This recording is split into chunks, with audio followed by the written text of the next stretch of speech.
بسم اللہ الرحمن الرحیم۔ شروع اللہ کے نام سے جو بڑا مہربان نہایت رحم والا ہے۔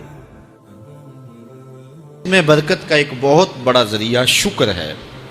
ارشاد فرمایا لَإِن شَكَرْتُمْ لَأَزِيدَنَّكُمْ، اگر تم شکر کرو گے وہ تمہیں اور زیادہ عطا کرے گا، اور اگر تم شکر نہیں کرو گے وَلَئِن كَفَرْتُمْ، کفران نعمت کرو گے، ان عذابی لشدید، تو پھر میرا عذاب بڑا سخت ہے۔ رزق کے اضافے کا ایک اور بہت بڑا سبب انفاق فی سبیل اللہ ہے۔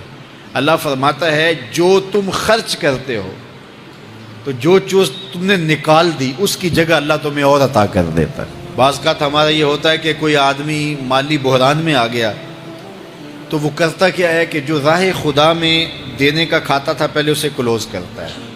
یہ فلاں مدرسے کو دیتے ہو یہ بھی بند کر دو، یہ مسجد کو دیتے ہو یہ بھی بند کر دو، یہ فلاں غریب کو دیتے ہو یہ بھی بند کرو، حالات ٹائٹ ہو گئے ہیں۔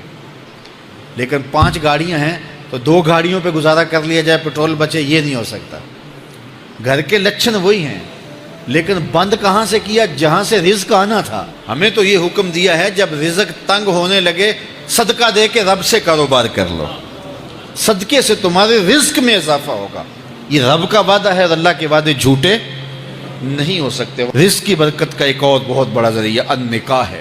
فرمایا اگر تم نکاح کرو گے تم فقیر ہو وہ تمہیں غنی کر دے گا۔ لوگ کہتے ہیں بچہ پیروں پہ کھڑا ہو لے تو پھر نکاح کریں گے۔ اللہ کہتا ہے تم نکاح کرو ہم پیروں پہ کھڑا کر دیں گے۔ ہمارا فلسفہ اپنا ہے، اس کا حکم اپنا ہے۔ وہ کہتا ہے ابھی تو یہ اپنے لیے نہیں کماتا تو جو آئے گی اس کو کہاں سے کھلائے گا؟ میاں جس نے آنا ہے اس نے اپنا رزق لے کے آنا ہے۔ تو بچوں کی شادیاں کرو، اگر وہ جوان ہو گئے رزق نصیب ہوگا۔ اپنے اہل خانہ کو نماز کے حکم دینے سے رزق بڑھتا ہے، کیونکہ جو صبح کا وقت ہوتا ہے یہ رزق کے بٹنے کا وقت ہوتا ہے، اور جس گھر میں صبح کے وقت لوگ سوئے ہوئے ہوتے ہیں وہاں بے برکتیاں ہوتی ہیں۔ تو طلوع فجر سے لے کر کے طلوع آفتاب تک اپنی اولاد کو، بیوی کو، بچوں کو نہ سونے دیں۔ اس وقت رزق بٹنے کے لمحے ہوتے ہیں۔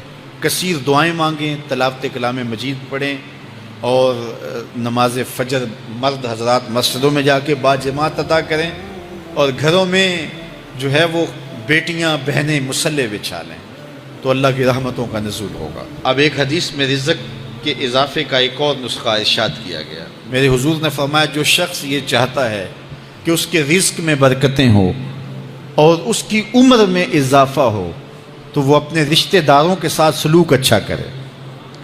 رشتہ داروں کے ساتھ اگر اچھا سلوک کرو گے تو پھر تمہارے رزق میں برکت ہو۔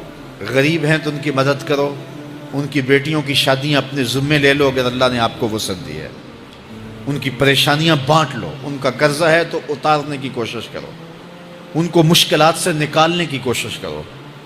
تم ان کو مشکلات سے نکالو گے اللہ تمہیں مشکلوں سے نکالے گا۔ تمہارے رزق میں بھی برکتیں ہوگی اور تمہارے مال میں بھی برکتیں ہوں۔ فرمایا بہتر صدقہ وہ ہے جو ناراض غریب رشتہ دار کو دیا جائے۔ اگر وہ پھنس گیا ہے، مجبور ہے، ناراض ہے، تو اس کو اگر دیں گے تمہارا نفس اس میں شامل نہیں ہوگا، تو یہ افضل صدقہ ہے جو ہر صورت میں قبول ہی قبول ہے۔ رزق کے اضافے کا ایک اور سبب الاحسان الی الضعفاء، جو کمزور لوگ ہیں ان کے ساتھ اس نے سلوک کرنا۔ الانفاق علی طلبۃ العلم، طالب علموں پہ خرچ کرنا، یہ بھی رزق میں اضافے کا سبب اور ذریعہ ہے۔ وہ حضرت بابا فرید نے کہا نا 6واں رکن دین کا روٹی ہے۔ گھر میں کچھ نہ ہو تو پھر نہ نماز اور نہ ہی دیگر امور کی لذت آتی ہے، تو یہ رزق فراواں اور وسیع اور مبارک نصیب کر دے اللہ۔ تو اس کے لیے ایک اور وظیفہ میں دیتا ہوں، اور وہ یہ کہ مغرب کے بعد 21 مرتبہ سورۃ الکوثر پڑھ لیں، کثرت ہو جائے گی انشاءاللہ۔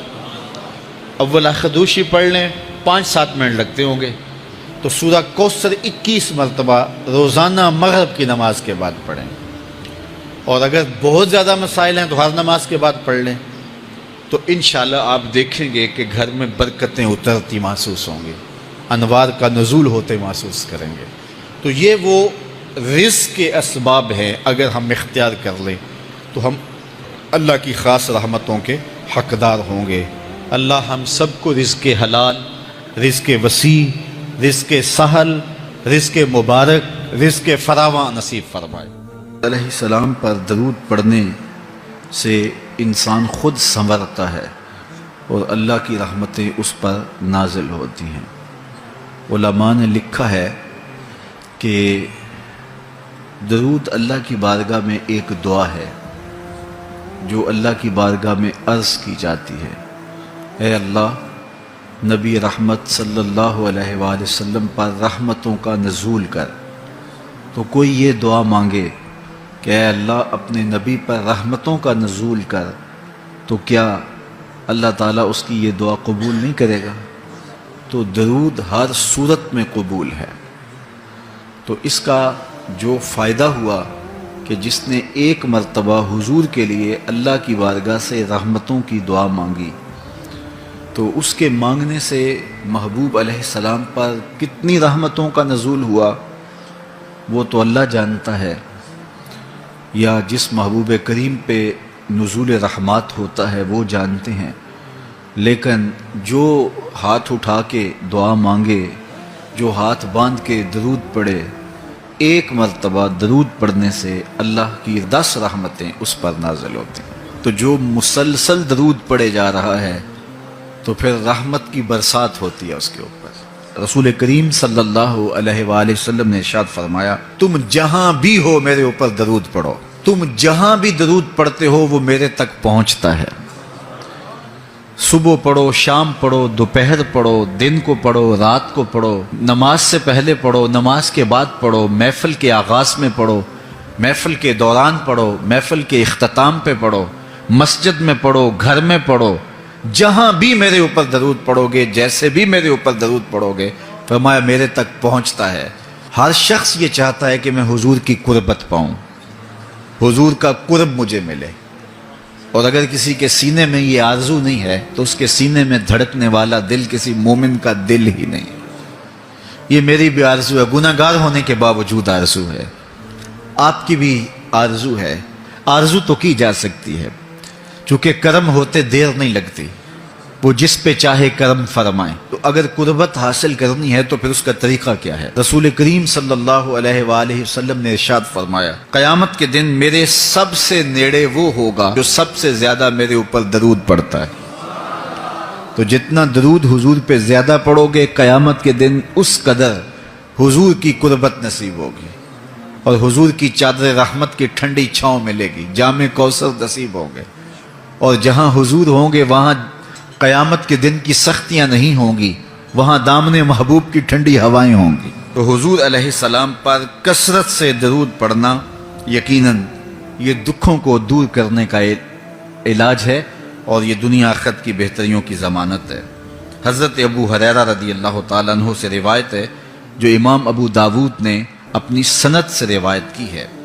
رسول کریم صلی اللہ علیہ وآلہ وسلم نے ارشاد فرمایا کہ جب کوئی شخص میرے اوپر سلام بھیجتا ہے تو اللہ تعالیٰ میری روح میرے اندر لوٹا دیتا ہے، یہاں تک کہ میں اس کے سلام کا جواب دیتا ہوں۔ روح اطہر جسد انور میں لوٹا دی جاتی ہے اور حضور سلام کا جواب دیتے ہیں۔ تو مجھے کائنات میں کوئی ایک لمحہ تو ایسا بتاؤ جس لمحے حضور پہ سلام نہ پڑھا جاتا ہو۔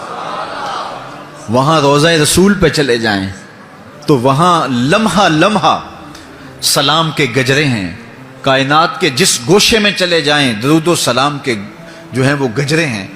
تو کوئی ایک لمحہ بھی 24 گھنٹوں میں ایسا نہیں ہے کہ جب حضور پہ سلام نہ پڑھا جاتا ہو، اور جب سلام پڑھا جاتا ہو تو حضور کی روح اطہر بدن رحمت میں ہوتی ہے اور حضور سلام کا جواب دیتے ہیں، اور جس کو حضور سلام کا جواب دے دیں، اللہ اکبر، کہ درود پڑھا کرو۔ درود حضور علیہ الصلاۃ والسلام سے جواب کا ذریعہ ہے، اور جب جواب جناب رسالت مآب صلی اللہ علیہ وسلم کی جانب سے آ گیا تو دنیا میں بھی بھلا ہی بھلا ہے، آخرت میں ہی خیر ہے۔ حضور علیہ الصلاۃ والسلام نے ارشاد فرمایا، جس کے سامنے میرا ذکر کیا جائے اور وہ میرے اوپر درود نہ پڑے، وہ کائنات کا سب سے بڑا بخیل، سب سے بڑا کنجوس ہے۔